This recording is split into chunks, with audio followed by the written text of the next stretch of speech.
I've been a Republican since 1948. My family goes back 4 generations in California as Republicans.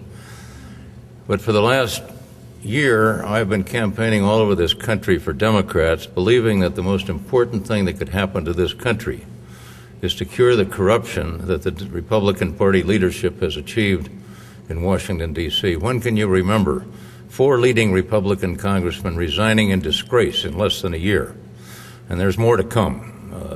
The Republican House has been corrupted, but there are a lot of reasons to obtain a Democratic Congress. First is to restore the check and balance system. These Republicans have walked lockstep with Bush for 6 years. There have been no meaningful hearings of oversight of the cronyism, the people going to jail, the Abramoff scandal, the things that took Mark Foley confessing before they held ethics committee hearings over the last 3 years while all of these guys were being indicted. But the reason that I'm here, I've served under 10 presidents in either the military or the civilian life. George Bush Sr. is a close friend of mine. I think his son's been a disaster. But what's needed in this country right now is a restoration of faith in a system of government and honesty in the Congress. And the people that have led us into wars have invariably been people who dodged the draft where they were young, or joined a unit to avoid combat, as the president did, or took 5 deferments, as Dick Cheney did.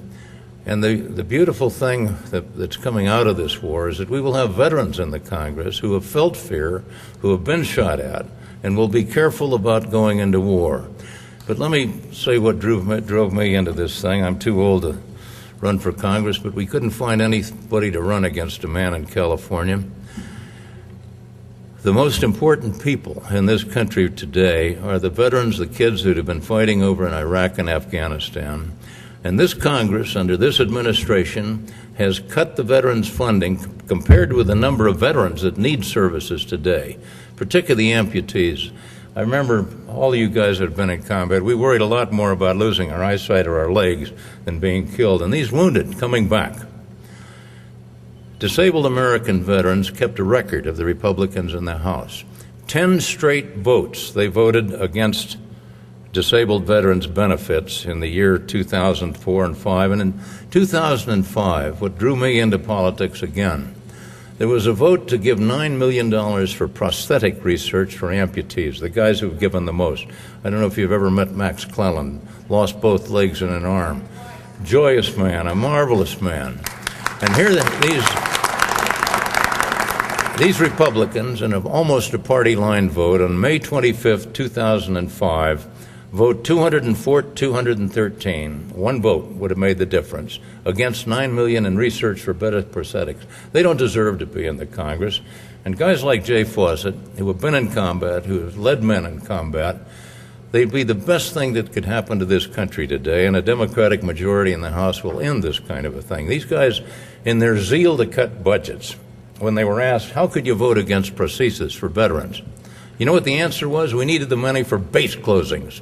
Well, now figure that one out. Think of the priorities of Republicans who have never served in the military, never felt the fear that you fear under machine gun fire. And I can tell you, I'm no warrior. I was scared all the time. But if you're a lieutenant in the Marine Corps, you're more afraid of other Marines seeing that you're scared. It's a matter of any Marines out there? Any 10th Mountain people? We have great respect for the 10th Mountain. Any event, I came here as a Republican to, I hope, I had a lot of respect for Joel Heffley. He was the chairman of the Ethics Committee, which censured Tom DeLay, and Tom DeLay finally resigned in disgrace. But before he did, they fired Joel Heffley as chairman of the Ethics Committee, made the committee emasculated, and the Republican leadership took over, which is the shame of the country today. So I hope I can talk every Republican in Colorado. I've been in this state a few times. I hope I could talk every Republican here into voting for a man who wants to serve for the right reasons, to serve a constituency, to serve the country, to try to make good decisions on the tough choices. Look at these guys. They didn't clear up the ethics thing. They didn't clear up the lobbying controls. They couldn't reach agreement on immigration or health policy or Social Security, the great issues of our time. To have an honest congressman with Democrats talking to Republicans and vice versa again would be the greatest thing I think could happen to this country. I'm proud to be here. I got up at 4:30 in the morning in California, and I'll be back there at midnight to campaign for 2 Democrats against 2 similar Republicans.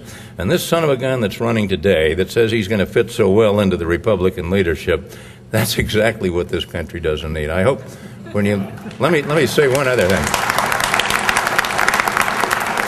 This isn't just a matter of talk. On November 7th, each of you that's willing to walk a precinct and turn out voters that otherwise wouldn't vote. We're expecting a 50% vote turnout in California. We've learned that in a 50% vote turnout, one high school girl, better a high school girl than an old guy like us, goes up to a man that hasn't voted and says, "Sir, you haven't cast your priceless ballot. What about democracy?" Well, the guy doesn't even know there's an election. He's washing his dog. He's having a martini. All of us, you get out in those precincts, get your kids out, get everybody out to turn the undecided people to vote and elect Jay Fawcett to the Congress. We owe him that. Thank you.